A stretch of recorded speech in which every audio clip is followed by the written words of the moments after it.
এই জায়গাটা হলো সমগঞ্জ 4 রাস্তার মোড়। এখানে প্রায় সময় যানজট লেগে থাকে, তবে অতিরিক্ত ভিড়টা যানজট হয় 3টা থেকে 4টা পর্যন্ত থেকে শুরু যে হয় এই যানজট, অনেক রাত পর্যন্ত থাকে। একেবারে শম্ভুগঞ্জ করে পার পর্যন্ত এই জামটা জায়গা, এরকম জাম বাজে।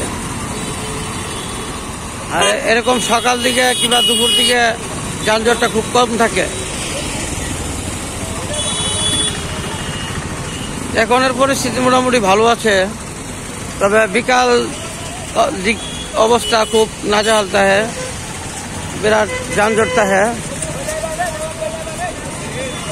বিরাট যানজট যানজট থাকে সমুদ্র মোড়। ধন্যবাদ।